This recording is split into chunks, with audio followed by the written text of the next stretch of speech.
રંગ અવધૂત મારો, રંગ અવધૂત નારેશ્વરનો નાથ મારો, રંગ અવધૂત. રંગ અવધૂત મારો, રંગ અવધૂત નારેશ્વરનો નાથ મારો, રંગ અવધૂત. રંગ અવધૂત મારો, રંગ અવધૂત નારેશ્વરનો નાથ મારો, રંગ અવધૂત.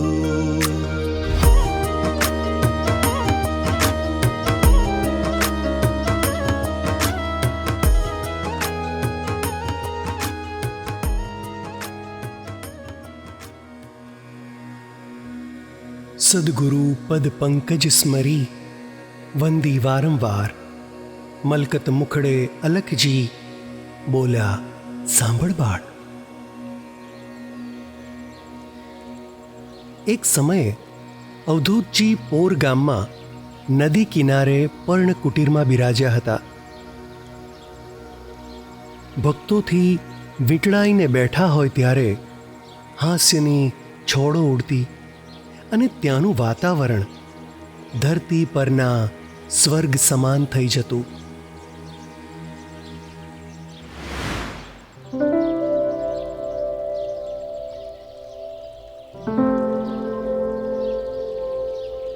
સદગુરુ બ્રહ્મ મુહૂર્તે 4 વાગ્યે ઉઠી જતા. દંતમંજન કરી ખૂબ ખખડાવી કોગળા કરતા. નિત્યક્રમે પરવારી સ્નાન કરી શુદ્ધ ખાદીના અંગૂછે ઘસી ઘસી સદગુરુ ચીવટથી શરીર લૂંછતા. ખાદીનું કોપિન અને ખાદીની ચાદર પહેરતા. આ સમયે તેમની આજુબાજુ શિષ્યો વીંટળાઈને ઊભા રહેતા. આ સ્વયંસેવકો સાથે વાતો કરતા. પોતે પણ ખૂબ હસે અને બધાને ખૂબ હસાવે. આંગળીઓનો કાંસકો કરી જટા ઓળતા. આમ વૈરાગી સાજ સજી સદગુરુ કુટીરના દ્વાર ખોલી ભક્તોને દર્શન આપવા બહાર આવતા. તેઓ એક પીપળાની છાયામાં ખુરશી મૂકી ત્યાં બિરાજતા. તેમના મુખ પર ગજબનો તેજ રેલાતો અને તેમનું મુખડું સદાય પ્રસન્ન રહે. ત્યાં આવેલા ભક્તો ફળ ફૂલ તેમના ચરણોમાં મૂકતા અને અવધૂતજી ઓમ ઓમ ઉચ્ચાર કરી બધાને આશીર્વાદ આપતા. શરદ પૂનમના ચંદ્ર જેવા દિવ્ય મુખડા પર શાંતિનો મહાસાગર ઉભરાતો. નાખી નજર ખસે નહીં એવું એમનું અનુપમ રૂપ. ભક્તો સાથે વાતો કરે ત્યાં તો દૈનિક છાપાનો એક ઢગલો એમની પાસે મૂકવામાં આવતો અને અવધૂતજી છાપું વાંચવા બેસતા. પ્રથમ મોટા મોટા શીર્ષકો વાંચતા અને કંઈક ખાસ હોય તો તે સમાચાર વિગતે વાંચતા. વળી કોઈ લખાણનું સાત્વિક વ્યંગ કરી બધાને ખૂબ હસાવતા. ઘણીવાર તેઓ ભક્ત ચીમનલાલને પાસે બોલાવી કંઈક રમૂજ કરી તેમને ખૂબ ચીડવતા. ભક્ત ચીમનલાલ ચીડાતા અને સદગુરુ ખૂબ હસતા. આમ તેમની આસપાસ હાસ્યની છોડો ઉડતી રહેતી. પાપ તાપ સંસારના રાગ દ્વેષ કે શોક અવધૂતજીની સન્નિધે નાસે મુખી પોક. આવા ભોળા ચિમનલાલનો ધન્ય છે કે જેની સાથે સદ્ગુરુ આમ હસી હસીને વાતો કરતા. 10 વાગતા સાથે સદ્ગુરુ ભિક્ષા લેવા કુટીરમાં જતા. ભિક્ષા લઈ અવધૂતજી કુટીર બહાર થોડો સમય બેસતા.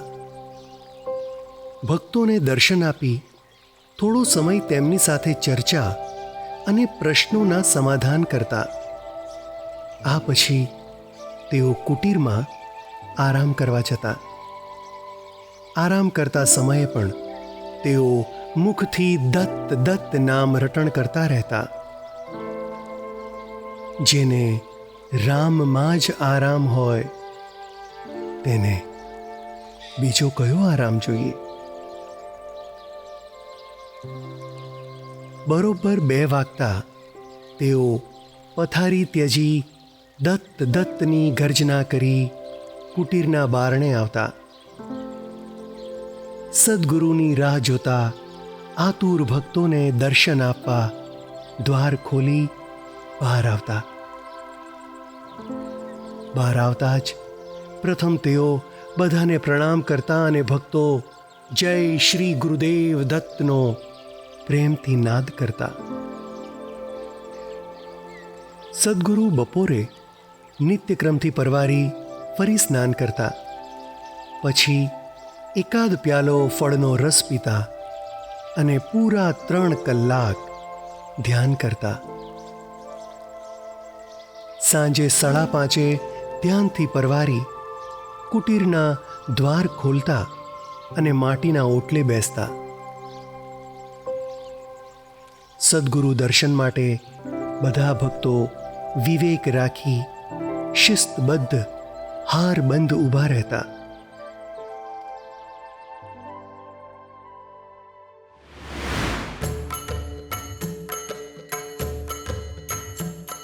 પેટી તબલા સાથે તાલબદ્ધ ભજનોનો રંગ જામતો. અવધૂતજીની ચોપાસ ઉમંગ લહેરાતો. કોઈક વખત અવધૂતજી આંખોના અણસાર કરી અમુક ભજન ગાવાની આજ્ઞા કરતા. ભજનિયાઓ સાથે ખુશખુશાલ થઈ આંગળીઓ પોતાના ચરણો પર ઠોકીને તાલ દેતા. તો વળી કોઈક વખત ભજનમાં લીન થઈ આંખો બંધ કરી ભજનનો આનંદ લેતા. આમ 7:30 સુધી બધા આ આનંદના સાગરમાં ડૂબ્યા રહેતા. 7:30 ભજનો બંધ કરી પ્રસાદ લઈ સૌ પોતપોતાના ઘરે જતા. 7:45 શ્રી ભગવાન કુટીરમાં એકાદ ફળ અને દૂધ લેતા અને કુટીર બહાર પીપળા નીચે ખુરશીમાં બિરાજતા. મખમલનું આંચળ ઓઢી રાત પણ જાણે સદ્ગુરુની સેવામાં ઊભી હોય. શિયાળાના દિવસોમાં તેમના પગના તળિયામાં ખૂબ ચીરા પડતા અને તેમની એડીઓ ફાટતી.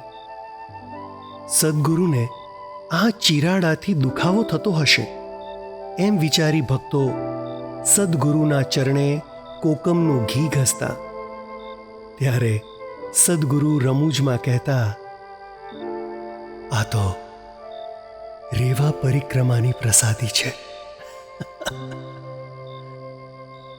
પગે ઘોંચાતા કાંકરા કાંટા પથ્થરોને પણ તેઓ માની પ્રસાદી સમજી આનંદમાં રહેતા. હસતા હસતા કહેતા, સંત ચરણોમાં 68 તીર્થ કયા છે, તે તીર્થ આ ચિરાડા જ છે. આમ હસી સદ્ગુરુ ગહન વાતને પણ હળવી બનાવતા. તેમની વાત સાંભળી ભક્તો પણ ખુશ થતા. સાત્વિક આનંદથી સમય સરતો જતો. બરાબર 9 વાગતા જ શયનનો સમય થતો. લાકડાની પાટ પર વ્યાગંબર પાથરી, તેના પર ખાદીની ચાદર પાથરી, ઓઢવા માટે એક ધાબળો રાખતા. હાથ મોં ધોઈ તેઓ સૂવા જતા. શિયાળાની અતિશય ઠંડી રાતોમાં કોઈક વાર સ્વયંસેવકો સદગુરુના ચરણે ઘૂંટણ સુધીના ઊનના મોજા પહેરાવતા. અવધૂતજી કહેતા, આમ બાવાઓની કેવી અવળી જાત! તમારો દિવસ હોય ત્યારે અમારી રાત. તમ બધા ઓફિસે જાઓ ત્યારે બૂટ મોજા પહેરી ઘરેથી નીકળો, જ્યારે આ અવળપંથી અવધૂત સૂવાના સમયે મોજા પહેરે છે. આમ કહી પોતે હસે અને બીજાને પણ હસાવે. આ દિવસો દરમિયાન કોઈ વિશિષ્ટ દિવસ હોય કે ગુરુવાર હોય ત્યારે દર્શન કરવા અપાર ભક્તો આવે. બધા ભક્તોને દર્શન આપવા કરુણાધન ગુરુરાય આખો દિવસ એક આસને બેસી રહેતા. એક ધારા બેસી રહેવાને કારણે તેઓ થાકી જતા અને કેળ પર કળતર થતી.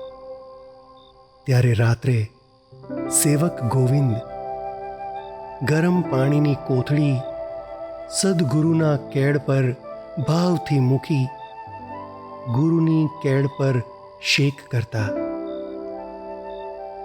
આમ એક દિવસ શેક કરતા કરતા ગોવિંદે ગુરુ લીલામૃતનો એક દોહરો ગણગણ્યો.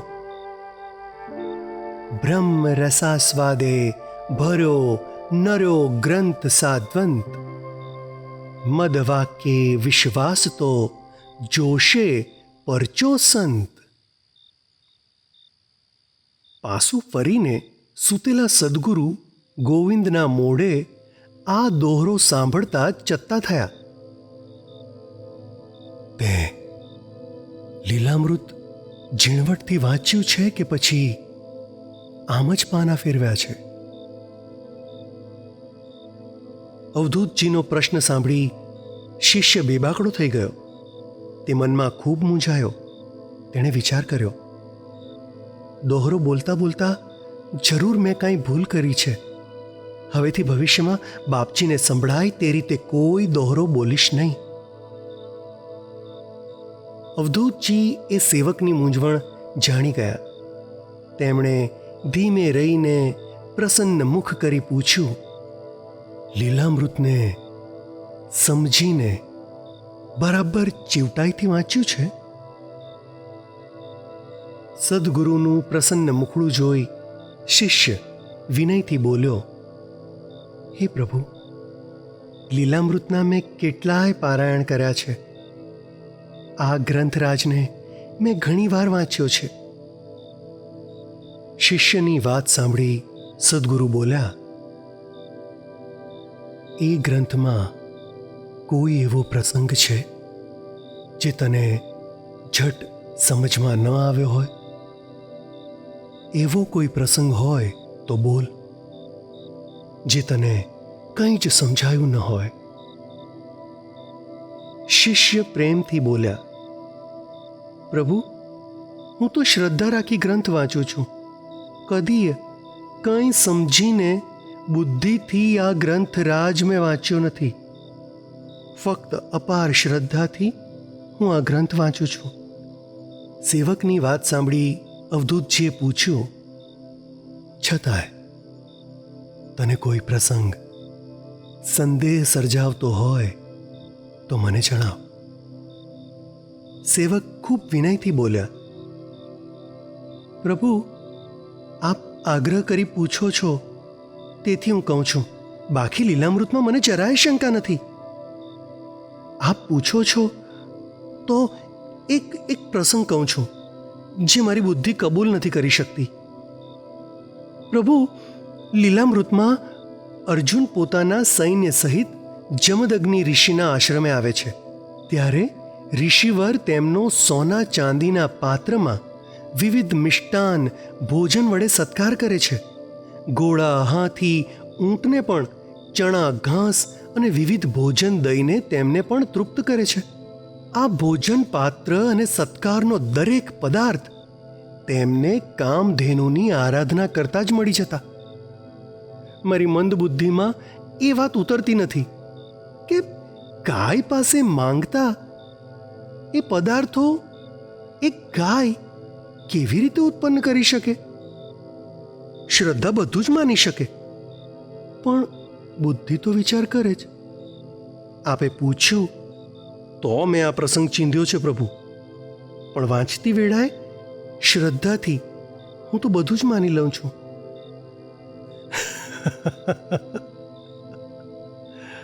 સાંભળ, કામધેનુ જેવી કોઈ ગાય આ જગતમાં ક્યાંય નથી, કે પછી ભવિષ્યમાં પણ નહીં થાય. જમદગ્નિ ઋષિની ઈચ્છા શક્તિ ખૂબ પ્રબળ હતી. જ્યારે તેમને ત્યાં અર્જુન આવ્યો ત્યારે તેમણે વિચાર્યું કે ગૌ બ્રાહ્મણોનો રક્ષક રાજા મારા દ્વારે આવ્યો છે, તો તેનો યોગ્ય સત્કાર કરવો જોઈએ. આમ વિચાર કરતા જ આજુબાજુના ગામ લોક વિવિધ વસ્તુઓ લઈ ઋષિના આશ્રમે આવ્યા. આમ તે ઋષિવરની ઈચ્છા શક્તિ એટલી પ્રબળ હતી કે તેમના વિચાર માત્રથી તેમની ઈચ્છા પૂરી થઈ. શિષ્યએ પ્રશ્ન કર્યો, પ્રભુ, આવી પ્રબળ ઈચ્છા શક્તિ કઈ રીતે આવી શકે? અમારી ઈચ્છા શક્તિ આટલી પ્રબળ કરવાનો ઉપાય કોને પ્રભુ? એને માટે શુદ્ધ અંતકરણ જોઈએ. જેનું મન જેટલું નિર્મળ હોય તેની ઈચ્છા શક્તિ તેટલી જ પ્રબળ હોય છે. ઋષિ જમદગ્નિનું અંતર અતિશય શુદ્ધ હતું, તેથી તેમની ઈચ્છા તરત ફળીભૂત થતી. ઈચ્છા શક્તિને પ્રબળ કરવા અંતઃકરણની શુદ્ધિનું બળ જોઈએ. ત્યાં તો શિષ્યએ પૂછ્યું, પણ પ્રભુ, અંતઃકરણ શુદ્ધ કઈ રીતે થાય? મેઘ ગંભીર અવાજે સદગુરુ સમર્થ બોલ્યા, શ્વાસે શ્વાસે દત્તને સ્મરો, બધું સરળ થઈ જશે. સતત નામ સ્મરણથી અંતર શુદ્ધ થશે અને અંતર શુદ્ધિ સાથે તમારી ઈચ્છા શક્તિ પ્રબળ થશે. આમ બોલી અવધૂતજીએ પાસું ફરી આંખો બંધ કરી. સેવક પણ જતા જતા અવધૂતજીની વાતો મનમાં વાગોળતો રહ્યો.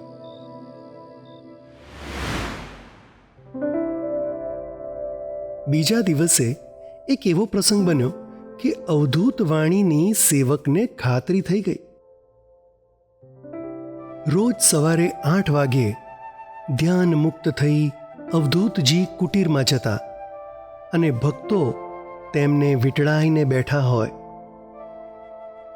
તે દિવસે શ્રીરંગે સેવકને પૂછ્યું, માસ્તર આવ્યા?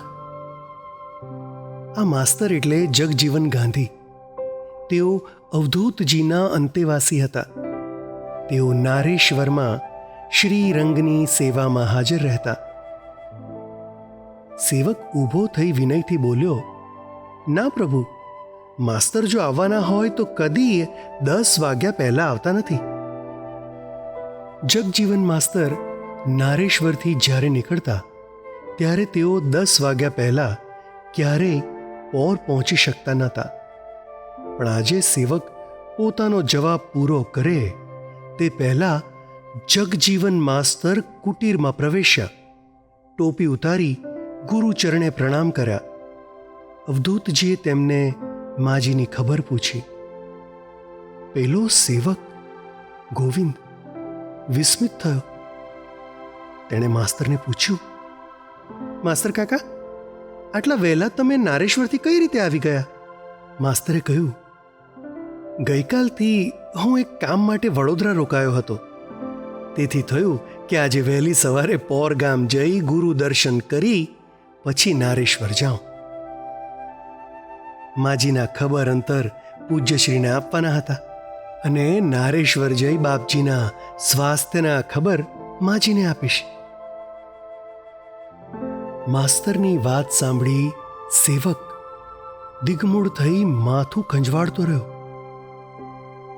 માસ્તર કાકાને યાદ કરતા જ તેઓ પોર ગામ આવી ગયા. આ તે કેવો ચમત્કાર! હે સદગુરુ, તમારી ઈચ્છા શક્તિ કેટલી પ્રબળ છે! કાલે પૂછેલા પ્રશ્નનો આજે મને જવાબ મળી ગયો. ધન્ય છે સદગુરુ રંગને, ધન્ય છે.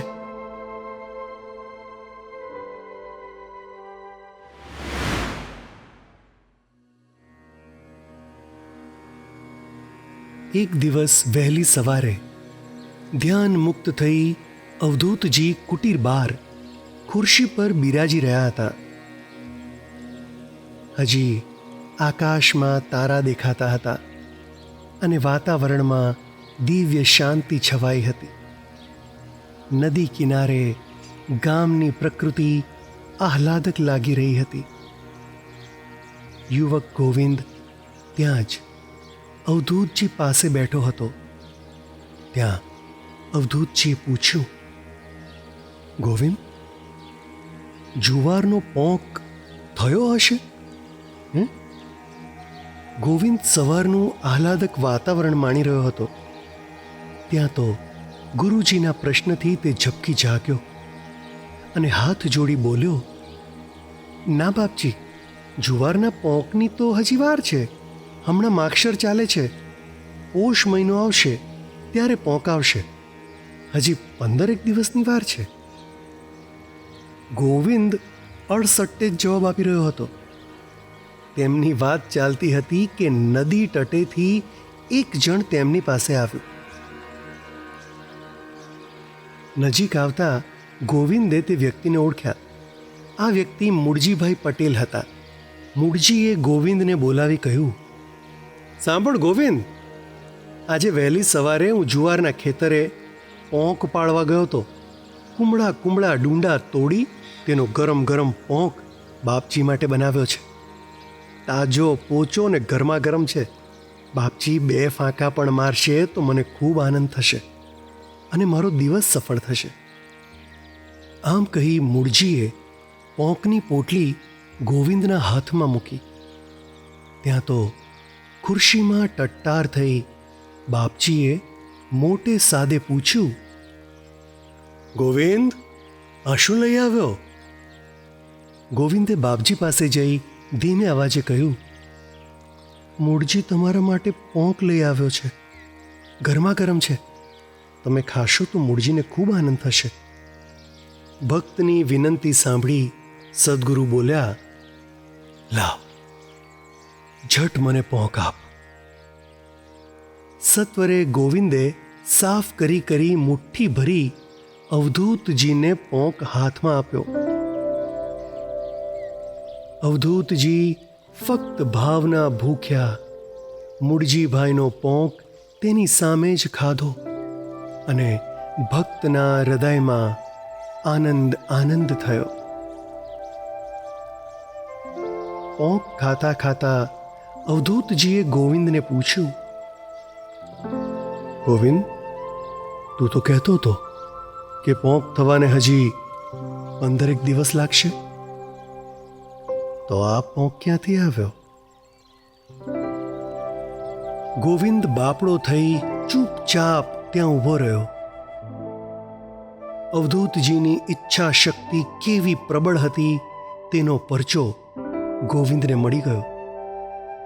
અહોભાવથી તે સદ્ગુરુ ચરણે ફરી ફરી વંદન કરી રહ્યો.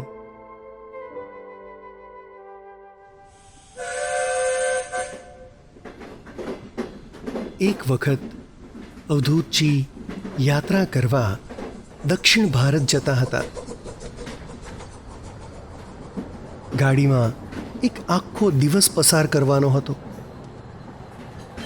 સેવકો બાપજીને ભિક્ષામાં શું આપવું તેનો વિચાર કરતા હતા. ફળ કે ફળનો રસ કે પછી તરોપાનું પાણી. આમ અંદર અંદર ચર્ચા ચાલતી હતી ત્યાં એક સેવકે બાપજીને પૂછ્યું, પ્રભુ, ભિક્ષામાં શું લેશો? ફળ, ફળનો રસ, શું લાવીએ? ત્યાં તો અવધૂતજી સહજ રીતે બોલ્યા, ના, મારે કંઈ જ નથી લેવું. હું ફક્ત મોડી છાશ પીશ. તે સિવાય બીજું કંઈ ના જોઈએ. પણ બધા ભક્તો મૂંઝાયા. આ છાશ ક્યાંથી લાવી? પાછી સદ્ગુરુ માટે ચોખ્ખી મોડી છાશ ક્યાંથી મળશે? આમ બધા ભક્તો મનમાં મૂંઝાતા હતા ત્યાં જ મીરજ સ્ટેશન આવ્યું.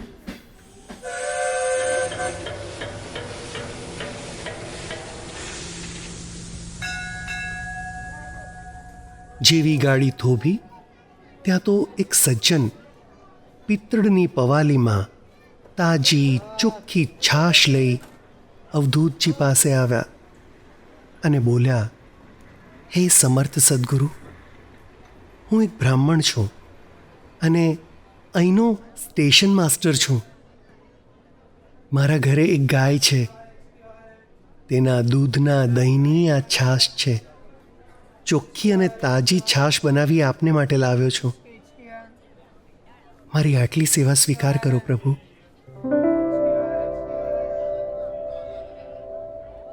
અવધૂતજી પાસે આવેલા ભક્તોને ખૂબ આશ્ચર્ય થયું.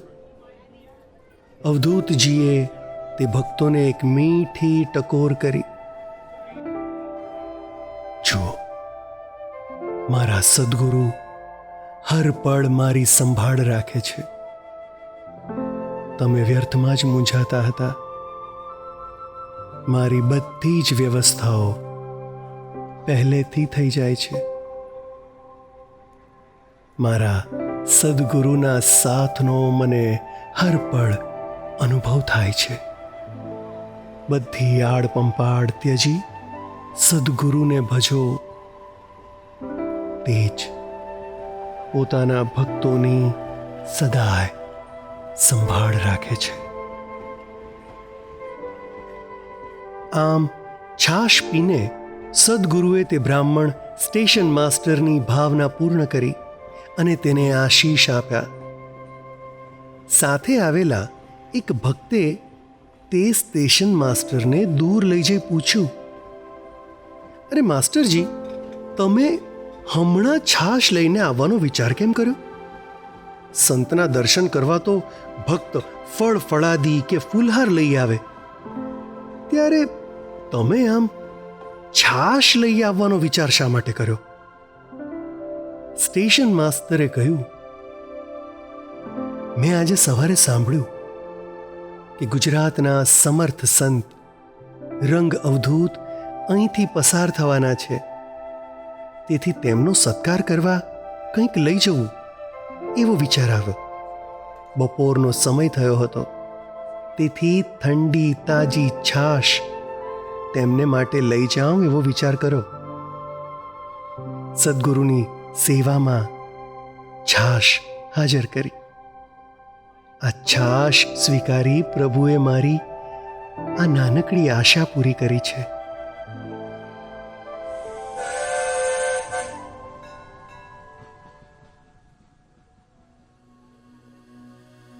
શિષ્યો સૌ આનંદથી કરી રહ્યા જયકાર. ઈચ્છા શક્તિ રંગની સર્જે ચમત્કાર. કામધેનુ પ્રબળ ઈચ્છા શક્તિનું પ્રતીક છે એવું આ અધ્યાયે આપણે જાણ્યું. શ્વાસે શ્વાસે ઈષ્ટને યાદ કરી મનને નિર્મળ બનાવવું, જેથી આ નિર્મળ મન વડે આપણી શુદ્ધ અને પરોપકારી ઈચ્છાઓ પ્રબળ બને અને આ પ્રબળ ઈચ્છા શક્તિ સદ્ગુરુના આશીષથી ચમત્કાર સર્જે છે. આગળ અનુપમ રંગ જો કેવળ રસની ખાણ, અલખ નિરંજનને કહે પડે સુપુણ્ય કાન. અવધૂત ચિંતન. શ્રી ગુરુદેવ દત્ત.